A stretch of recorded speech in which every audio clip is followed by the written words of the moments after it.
Sesuatu yang fana, betapapun banyaknya, tidak akan menyamai sesuatu yang baqo.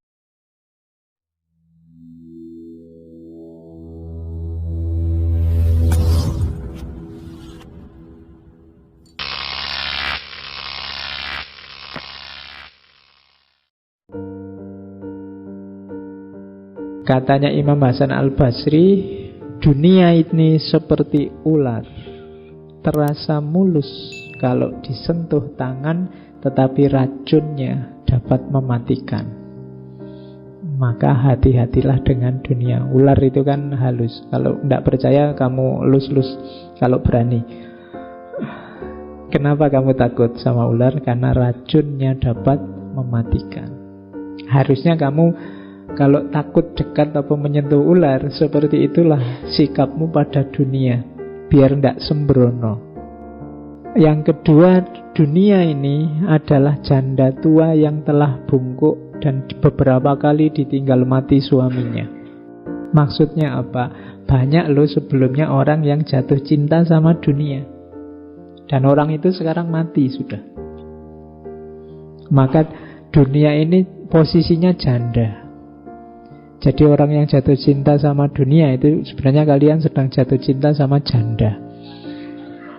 Kenapa? Sebelum kamu sudah banyak yang sudah jatuh cinta sama dunia.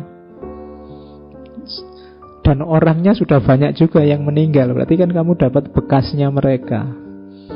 Itu pun kamu senangnya setengah mati sama dunia. Jadi dunia itu janda tua yang bungkuk, yang sudah beberapa kali ditinggal mati suaminya. Beberapa kalinya itu bisa jumlahnya ratusan juta itu sudah. Sejak zaman Nabi Adam sampai hari ini. Jadi seperti itu Imam Hasan Al-Basri memahami dunia. Oke, lah terus diapain dunia ini? Dunia adalah negeri tempat beramal. Tapi ada rumusnya. Rumusnya apa?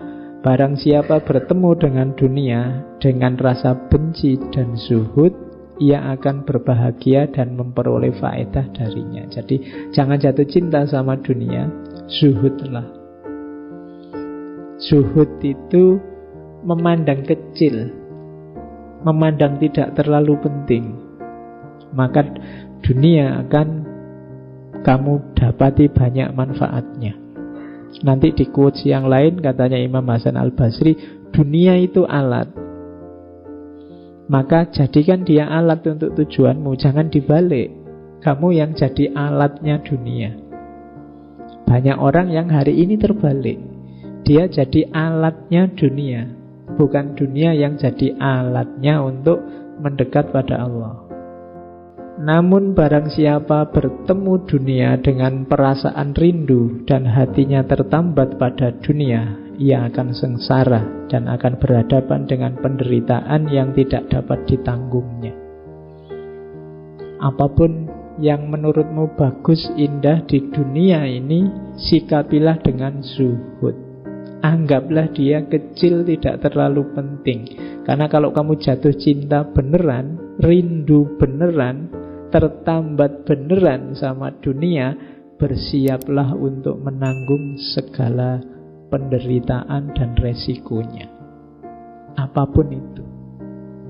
Harta itu terlalu sedikit membuatmu gelisah, terlalu banyak membuatmu bingung.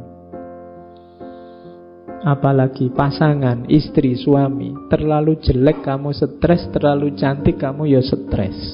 Jabatan juga begitu, pangkat juga begitu, kedudukan juga begitu. Begitu kamu terlalu terikat ke sana, siap-siaplah menanggung resikonya. Jadi ini pandangannya Imam Hasan Al-Basri tentang dunia. Masih ada lagi. Tidaklah gambaran kehidupan dunia ini seluruhnya dari awal sampai akhir kecuali seperti orang yang tidur. Dia melihat dalam tidurnya apa yang dia senangi, kemudian dia tersadar bangun. Ini mirip dulu Imam Ghazali yang mengibaratkan jangan-jangan hidup kita ini kayak mimpi. Ndak kok Pak, ini nyata kok Pak. Loh, kamu pas mimpi juga begitu, rasanya kayak nyata. Begitu bangun kamu sadar bahwa oh alah ternyata mimpi. Besok mungkin begitu kamu meninggal, ganti alam, kamu baru sadar bahwa oh ternyata dunia yang heboh kemarin itu rasanya hanya kayak mimpi.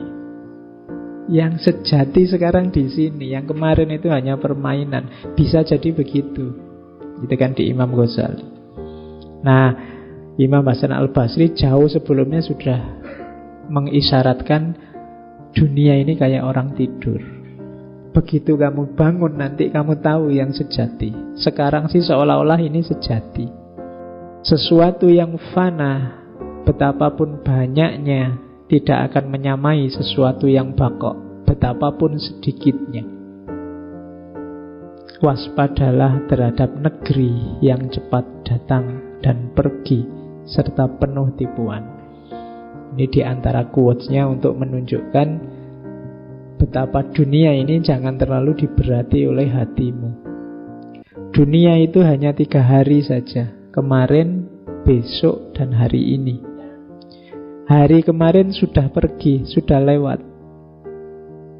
Hari besok mungkin kita tidak menjumpai. Wong ya tidak jelas kita besok masih ada apa enggak. Satu-satunya yang jelas cuma hari ini, jam ini, bahkan detik ini. Ini yang jadi milik kita, maka manfaatkanlah sebaik-baiknya. Jadi maksudnya Imam Hasan Al-Basri, detik yang tadi sudah lewat. Detik yang akan datang kita tidak tahu situasi kita seperti apa. Yang dalam kuasa kita hanya detik ini sebenarnya. Maka jangan sia-siakan waktu, manfaatkan setiap detik hidupmu untuk hal-hal yang berguna. Kalau tidak, detik yang akan datang kamu menyesal. Tadi ngapain aku kok tidur? Tadi ngapain aku kok main HP saja? Tadi ngapain? Karena kamu kelewatan sudah. Kalau sudah tadi ngapain, sudah masa lalu, tidak bisa diubah. Jadi masa depan masih belum jelas, masa lalu sudah tidak bisa diubah, kita hanya menguasai masa kini. Maka nikmatilah hidupmu sekarang, lakukan hal yang tidak membuatmu menyesal di detik yang akan datang. Nah, itu nasihatnya Imam Hasan Al-Basri.